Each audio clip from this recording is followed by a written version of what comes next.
Вы смотрите информационный выпуск Амшекушара. Здравствуйте. Продолжать начинание, не опуская планку достижений. Руководитель администрации президента Беслан Барцыц представил коллективу Галской районной администрации нового исполняющего обязанности главы района. Репортаж Саида Джарсали. Указом президента Рауля Хаджимба Тимур Надарая освобожден от исполнения обязанностей главы администрации Галского района, а новым руководителем назначен Умар Бганба. Представляя коллективу исполняющего обязанности районной администрации, руководитель администрации президента Беслан Барцыц отметил, что сегодня Галский район – один из преуспевающих районов Абхазии. В частности, бюджет района в 2014 году составлял до 119 миллионов рублей, а на сегодняшний день цифра увеличилась почти вдвое и составляет более 200 миллионов. Перед новым главой администрации стоит задача, не снижая планку, продолжать работу, начатую предыдущим руководством. Не секрет, что 5 лет назад, когда был назначен Тимур Хутович Надарая, ситуация в Галском районе, ее социально-экономическая составляющая, инфраструктурные проекты, вопросы не менее важные культуры и образования были немного, скажем так, на другом уровне. Сегодня очевидно и общеизвестно для всей республики, что эти 5 лет не прошли даром для Галского района. Галский район по своим показателям, по своим возможностям выходит в лидирующие позиции. Это благодаря прежде всего жителям района, труженикам района, благодаря людям, которые работают и живут здесь, и благодаря непосредственно усилиям, которые приложил Тимур Хутович. Новый исполняющего обязанности главы района Умар Бганба поблагодарил за оказанное ему доверие и выразил уверенность, что вместе с коллективом все поставленные задачи будут выполнены. В первых же дней я хочу объехать весь район, все села, собрать глав, актив села и в каждом селе сделать как маленькое совещание, как маленькое собрание, посмотреть, какие проблемы есть, чем мы можем помочь, что сегодня можно сделать, что будет можно сделать на завтра. В свою очередь, экс-глава Галского района Тимур Надарая поздравил своего преемника с назначением и поблагодарил коллектив районной администрации за плодотворное сотрудничество. Хочу от себя лично, от имени всех жителей Галского района поблагодарить главу государства, президента страны за большую поддержку, за внимание чуткое ко всем нашим проблемам все эти 5 лет. Я хочу огромную благодарность также высказать всем вот здесь присутствующим в зале. В завершение встречи по сложившейся традиции Тимур Надарая вручил Умару Бганба герб города Гал. Саид Джарсали, Алексей Гухава, Абхазское телевидение. Прокуратура города Сухум объявила в розыск подозреваемого по делу о стрельбе у ресторана «Санремо» 22 ноября, сообщается на сайте МВД Абхазии. Личный состав ОУР УВД по городу Сухум ориентирован на проведение оперативно-розыскных мероприятий с целью установления местонахождения и задержания гражданина Чкадуа Эрика Юрьевича, говорится в сообщении. 22 ноября неизвестные в масках открыли стрельбу у ресторана «Санремо» на набережной Махаджиров, в результате чего были убиты Алхас Авицба и Астамур Шамба. Позже в больнице скончалась еще одна пострадавшая – Доминика Акиртава. Сухумский городской суд вынес решение об аресте Артура Анкваб сроком на 2 месяца по подозрению в похищении гражданина Армена Григоряна. Об этом нашей редакции сообщили в городском суде. Похищенный 24 ноября Армен Григорян был найден 1 декабря в рамках оперативно-розыскных мероприятий в одном из сел Гудаутского района. По подозрению в совершении похищения были задержаны несколько человек, в том числе 6 декабря 2019 года задержали Артура Анкваб, экс-кандидата в президенты Абхазии на выборах 2019 года. 10 декабря состоится очередное заседание Кабинета министров Абхазии, в повестке дня которого более 20 вопросов. Среди них проект постановления об утверждении ведомственной целевой программы на 2020 год, развитие и совершенствование организации заместительной почечной терапии для больных с терминальной почечной недостаточностью, об использовании средств резервного фонда Кабинета министров, о мерах по упорядочению нормативного регулирования присоединения к электрическим сетям. 10 вопросов повестки дня касаются кадровых назначений. Мраморный клоп, пальмовый долгоносик, самшитовая огневка, американская белая бабочка – самые распространенные вредители в Абхазии, с которыми в последние годы активно борются специалисты и фермеры. В республику прибыла очередная партия ядохимикатов, представленных Российской Федерацией согласно межправительственному соглашению по социально-экономическому сотрудничеству от 3 октября текущего года. 297 тонн химических препаратов «Фаскорд» и «Карачер» против широкого спектра вредителей будут распределены по районам республики. В ближайшие дни также ожидается прибытие феромоновых ловушек и сменных диспенсеров.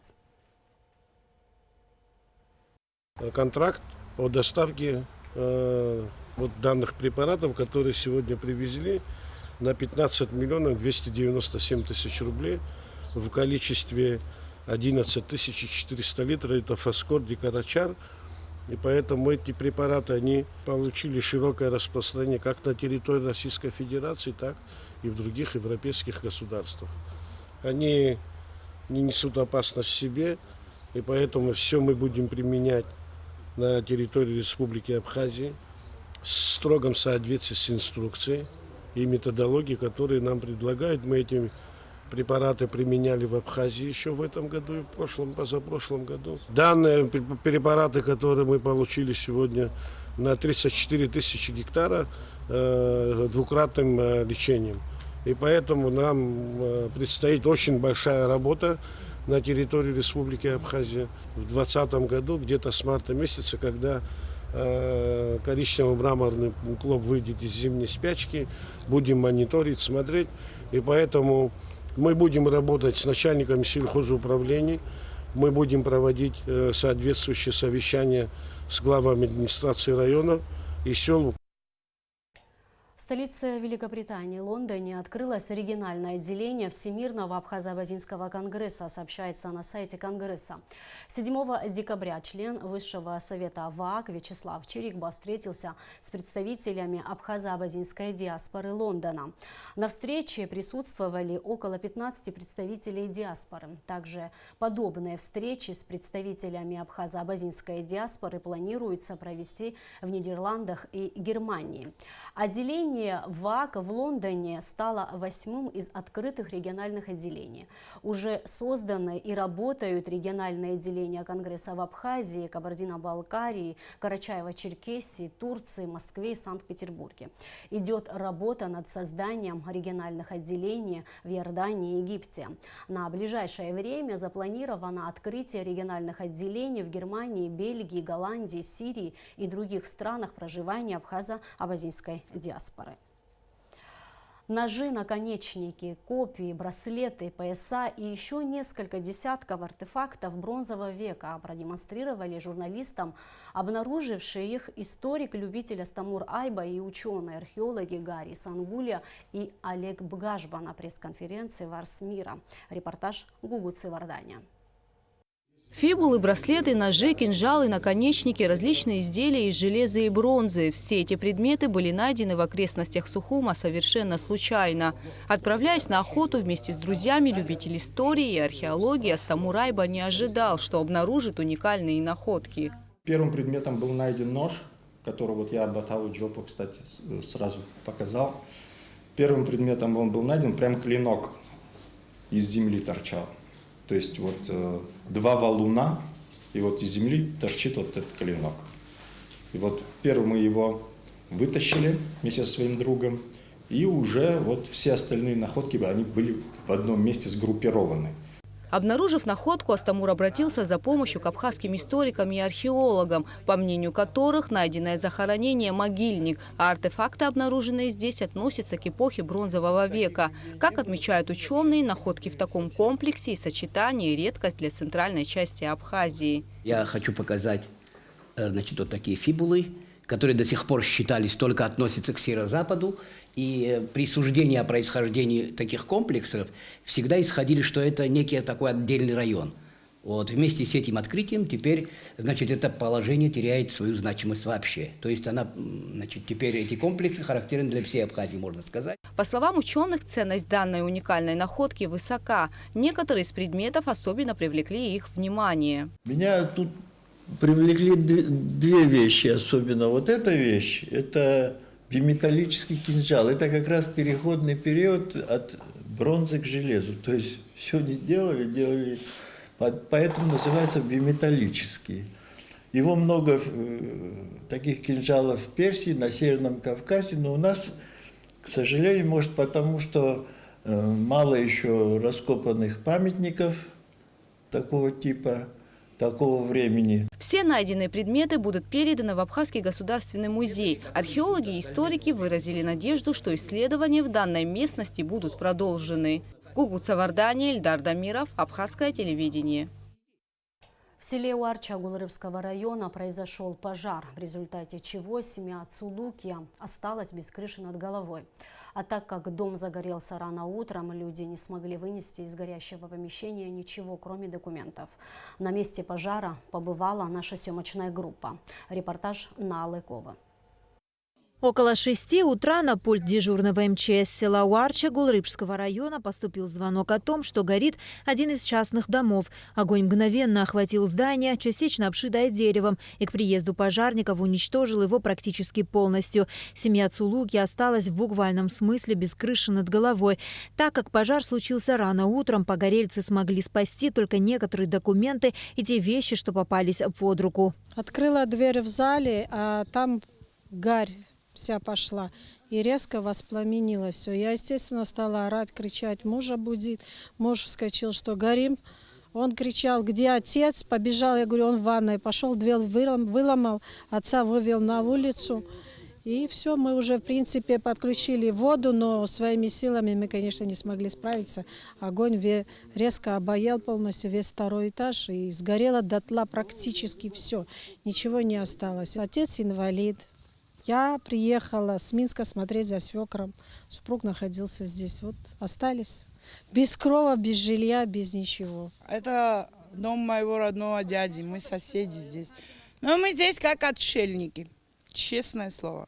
Вот все, наверное, это все из-за электричества. Потому что здесь начала крыша гореть первая. Это они ничего не видели, потому что они спали. Я дома, когда услышала бабах, естественно, прибежали, но здесь уже спасать нечего было. Самое главное, конечно, что все живые остались. Но просим, конечно, просим помощь. Эти люди погорельцы и во время войны. И сейчас люди остались без жилья, без одежды. Половина без документов. По злой иронии судьбы, дом у семьи Цулукия горит не в первый раз. До Отечественной войны народа Абхазии семья жила в селе Меркула. Их дом был сожжен дотла во время боевых действий. Поэтому после войны семья переехала в Уарчу. Дом, который сгорел сейчас, напоминал отцовский. Очень много сил в него было вложено, говорят родственники погорельцев. Папа присмотрел этот дом, он похож был на наш. Потом приукрашали, как могли. Внутри все было там. Много чего было сделано тоже, естественно. Очень жаль, что так получилось. Вот папа уже настолько в возрасте и заново еще раз и после войны, спустя 26 лет, еще раз увидеть. Еле уцелели от него. Сам хозяин дома Шалозия Цулуки, инвалид по трагической случайности, потерявший руку. Иначе я бы и в третий раз отстроил новый дом, отшучивается он. Полностью сгорела крыша и весь второй этаж, а это 6 жилых комнат. Остался лишь нижний холл, который теперь после тушения совершенно не годится для проживания. Жильцы сгоревшего дома надеются, что их не оставят под открытым небом в канун Нового года.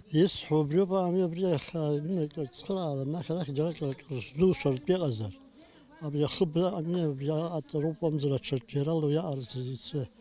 Ох, девчило рахорс тахта. Наски соисхата. Счен самам за это я все мог бы сделать, даже не сказал. От труба вею это дахараклыч. И хады за там цейкум за то се хейку зами, абхареё за абхарач амчадна нахх хайнуцала. Убри хари хазгата зом, тадбхиу базом. Убри азаз ва азаз. На месте побывали представители сельской администрации, но чтобы определить ущерб, нанесенный пожаром, необходима специальная экспертиза. ريونخ الصوت تخرار حرادة تخرار قرمزار شبال ونسرت خذكرت رمزم وجريز خارو جي وجاكت جي بجارني يريزجي مكاني سزدرم يزخكاز بلرا ورت دري ناس اكتح برا جير ناس وسي جري مشروب شغز على فهمتي خكازو. Жители сгоревшего дома в селе Уарча остались без крова. Ситуацию усугубляет и время года. По ночам особенно холодно. Семью Цулукия, конечно же, на время приютят родственники. Но это не решение проблемы. Погорельцы и родственники надеются, что к их беде не останутся равнодушными все те, кто в силах помочь. На Алакове. Дэвид Анкваб, Абхазское телевидение. В новом районе открылся еще один офис детского образовательного центра «Умники и умницы». По этому случаю был организован настоящий праздник. Подробности в репортаже Амелии Бисмарк. Юные жители спальных районов должны развиваться на уровне с теми ребятами, которые проживают в центре столицы. Взяв за основу эту мысль, руководители детского образовательного центра «Умники и умницы» решили открыть филиал своей организации в новом районе. Идея создания подобного образовательного центра возникла у организаторов проекта еще в 2015 году. Тогда и был начат первый стартап, который оказался достаточно удачным. Мы решили поднять уровень образования еще и здесь, в новом районе, так как здесь детишек много, а в город им ехать тяжело, поэтому с такими максимально низкими ценами мы решили открыться и здесь. Теперь местные малыши и школьники смогут посещать занятия по абхазскому языку и другим предметам, не уезжая далеко от дома, говорит Асида Мушба. Так как у нас с абхазским языком проблемы, мы решили, что нужно усовершенствовать вот эти пробелы. Помимо абхазского у нас есть такие предметы, как русский язык, английский язык и математика. У нас индивидуальный подход к каждому ребенку, как групповые занятия, так и индивидуальные. На базе организации также ведется подготовка дошкольников. До этого дня многие семьи, проживающие в новом районе, возили детей на занятия в центр города. Сегодня у них появилась возможность посещать уроки у себя в районе. Если сравнивать знания моего ребенка с детьми, которые ходили в нулевой класс, то у него знаний, конечно, намного больше, он более подготовлен, дают знания, не просто занимаются, и занимаются еще, что мне очень понравилось, в игровой форме. Открытие центра получилось действительно праздничным. В новом помещении собралось немало местных ребят. Для них были приготовлены сладкие угощения и игры с аниматорами. Дети тоже пришли подготовленными.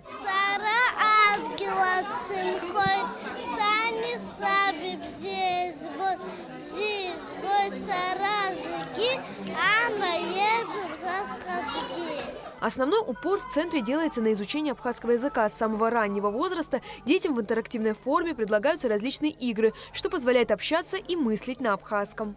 Такой центр, он важен для жителей нового района, потому что здесь очень много детишек, здесь инфраструктура развивается, и детям важно изучать абхазский язык в первую очередь, потому что многие детки именно в городской среде, они, как правило, плохо знают абхазский язык, и вот основной упор вот в этом центре сделан на то, чтобы дети изучали, чтобы они понимали родной свой язык. Подопечные образовательного центра могут похвастаться определенным багажом знаний, который позволяет им без труда осваивать учебную программу в школе.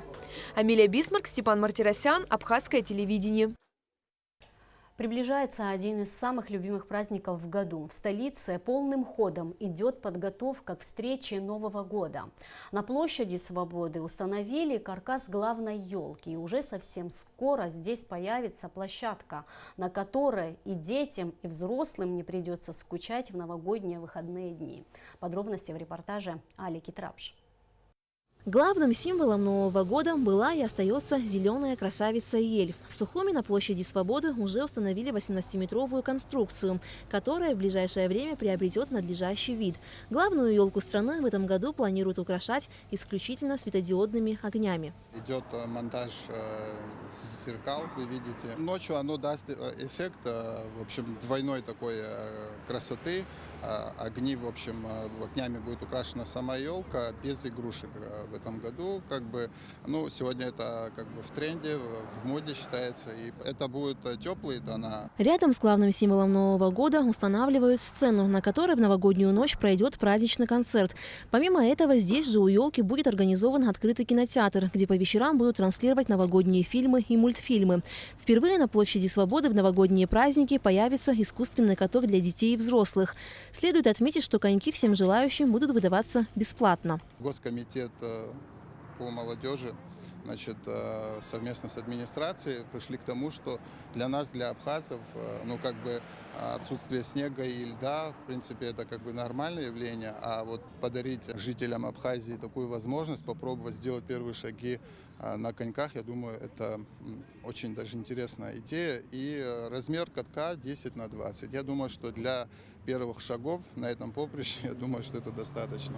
Кроме того, планируется украсить дорогу к площади Свободы от улицы Гарзенба. В парке Свободы установят оленей и снеговиков с подсветкой. Праздничные мероприятия у главной елки страны начнутся 26 декабря. Ежедневно здесь будут организованы различные интерактивные игры для детей, квесты, концерты. Словом, гостей и жителей столицы ждет много приятных сюрпризов. Чтобы праздник ощущался не только у главной елки, но и по всему городу, во всех микрорайонах столицы также будут установлены елки. Все работы по новогоднему убранству Сухума планируется завершить до 25 декабря. А в новогоднюю ночь праздничная программа на площади Свободы в Сухуме начнется в час ночи при любой погоде. Аля Катрапш, Тамас Чиковани, Абхазское телевидение. И о погоде. По сообщению гидрометцентра, в Абхазии ожидается ночью облачно с прояснениями. Местами возможен туман. Днем преимущественно ясная погода. Температура воздуха ночью плюс 1,6, днем плюс 10-15. Температура морской воды плюс 13 градусов.